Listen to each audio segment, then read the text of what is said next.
Saludos, alumnos de CCNA. Vamos a hablar de la capa física. Propósito de la capa física. La capa física es necesaria para poder interconectar a los hosts contra los dispositivos de red. Sin esto no podría haber ningún tipo de intercambio de información a través de los bits que se generan dentro de los medios. Es necesario que sean las conexiones alámbrica o inalámbrica, dependiendo de cuál sea la estructura que se decida en ese momento utilizar. Bien, eso viene comprendido simplemente por factores como el precio, la facilidad técnica para poderlo colocar.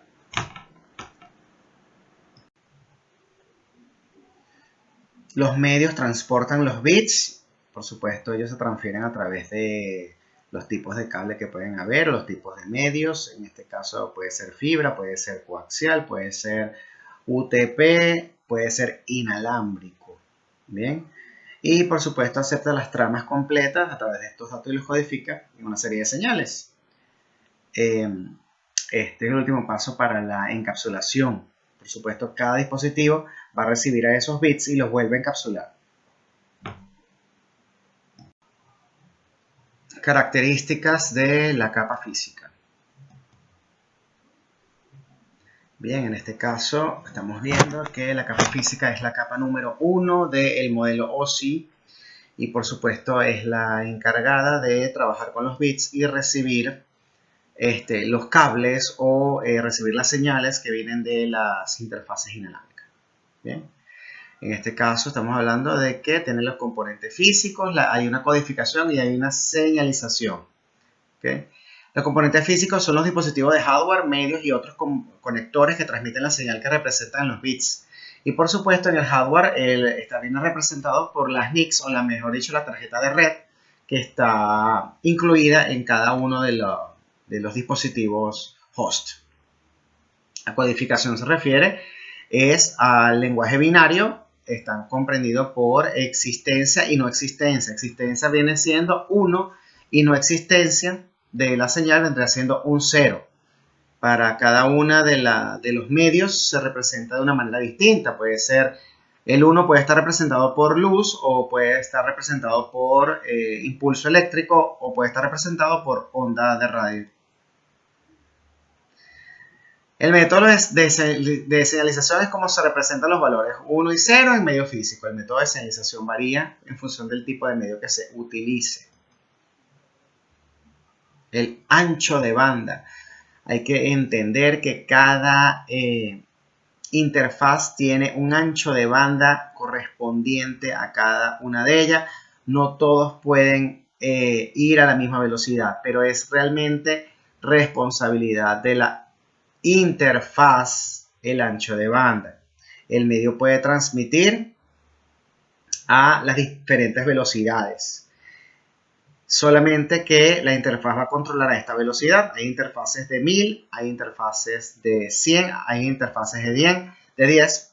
Sin embargo, hay interfaces que funcionan a 10.000, hay interfaces que funcionan a 20.000. Bien.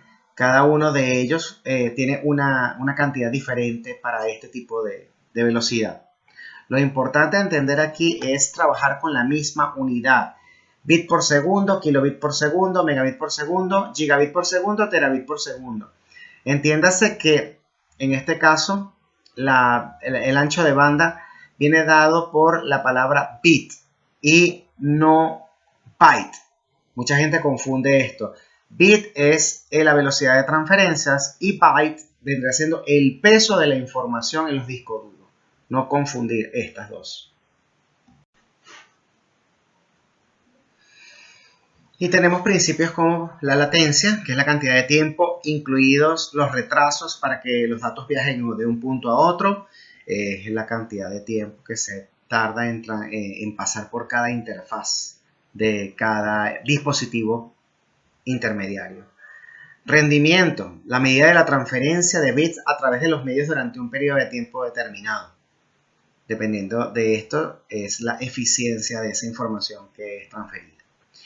Capacidad de transferencia útil, la medida de los datos utilizables transferidos durante un periodo de tiempo determinado.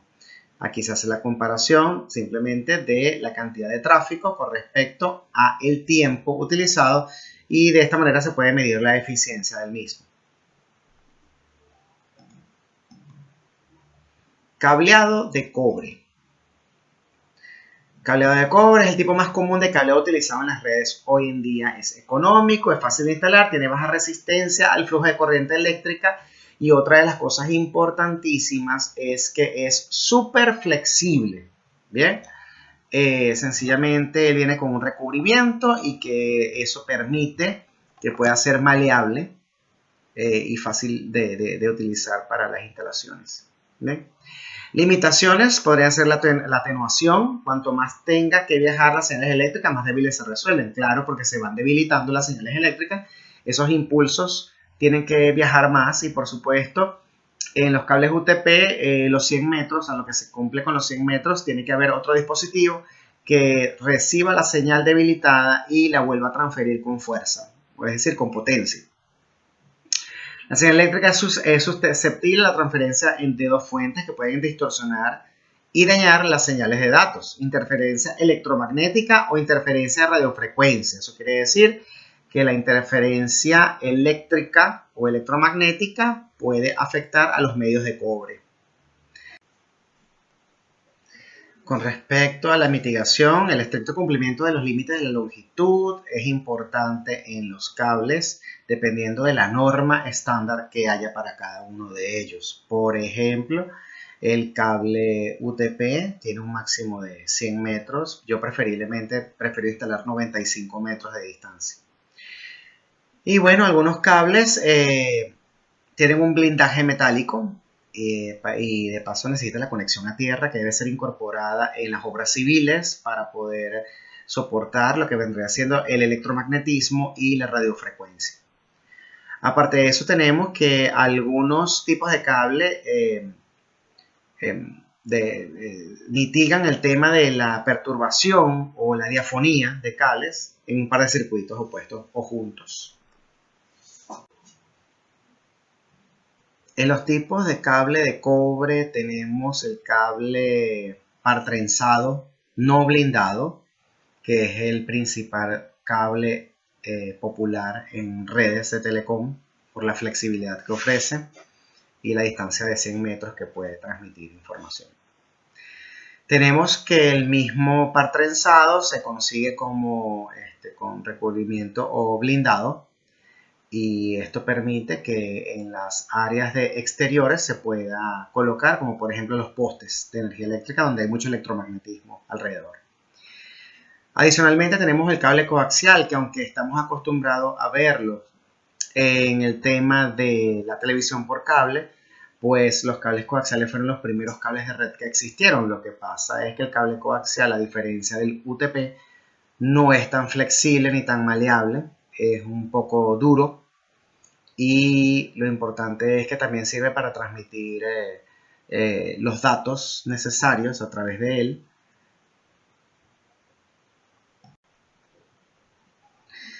El par trenzado sin blindaje, cable de red popular, bien, es el medio más común para utilizar con los conectores RJ45 en cada extremo.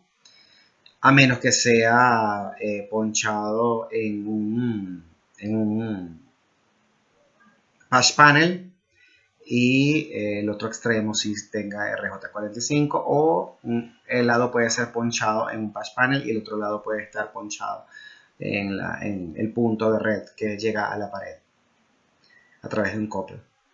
La cubierta exterior protege a los cables de cobre del daño físico, esa es su protección. Estamos hablando del no blindado. Los pares trenzados protegen a la señal de interferencia. Y el aislamiento de plástico codificado por colores aísla eléctricamente los cables entre sí e identifica cada par.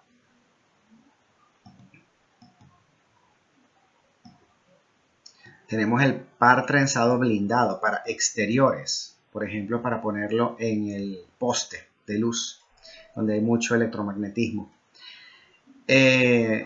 Mejor protección contra el ruido, Bien, más caro que UTP, más fácil de instalar que UTP, terminado con conectores RJ45, al igual que el UTP no blindado. Interconecta host con dispositivos de red intermediarios.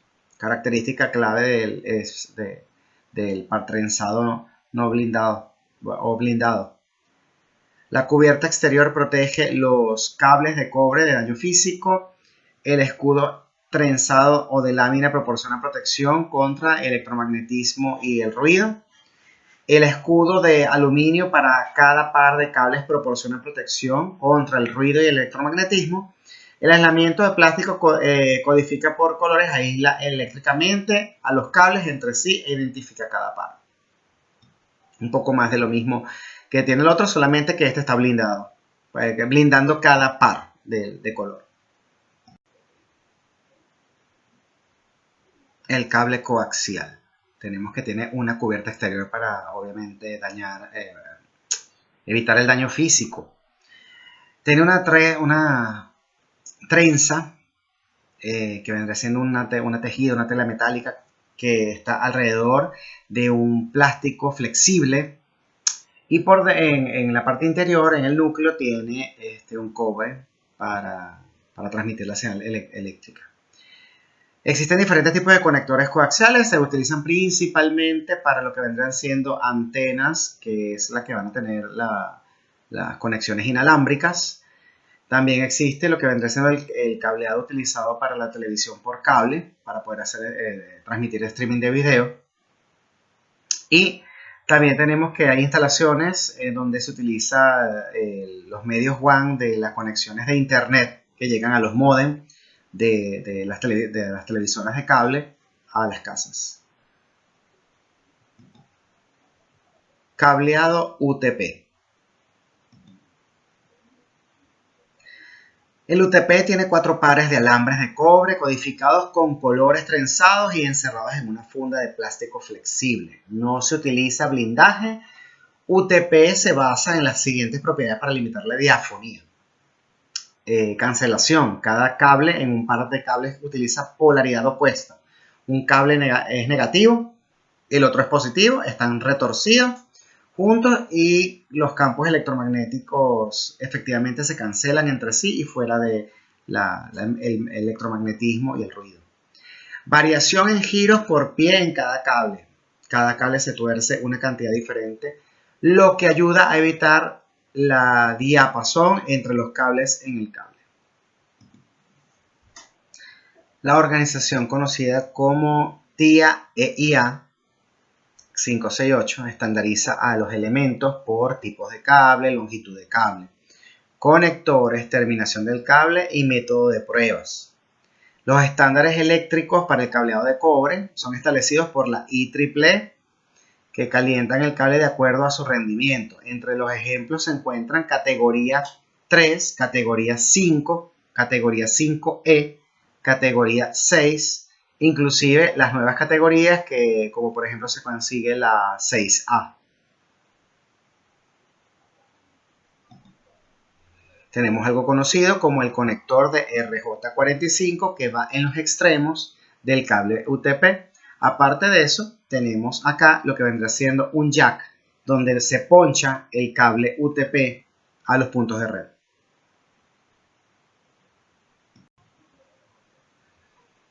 Es importantísimo que se entienda que el cable UTP no puede quedar con los pares de cobre por fuera del RJ45. Deben quedar aprisionados acá con el RJ45 de manera tal que no se puedan doblar estos cables y se puedan salir las conexiones acá arriba. Y entonces tenemos también las normas que son 568A y 568B. Se pregunta que cuál es el tipo de transmisión o cuáles son los pines que realmente transmiten lo que es la transmisión de información. Está comprendido por los pines 1, 2, 3 y 6 principalmente. ¿Ok? Lo que vendrían siendo los pines 4 y 5 vendrían siendo tierra, los 7 y 8 también son tierras en el principio en donde no existe el Power over Ethernet o conocido como PoE. Cuando se habla del PoE, el 7 y el 8 se utiliza para transferir corriente eléctrica para poder encender ciertos dispositivos. Los dispositivos que son encendidos por el PoE o por el Power over Ethernet son dispositivos como cámaras, son dispositivos como Access Point.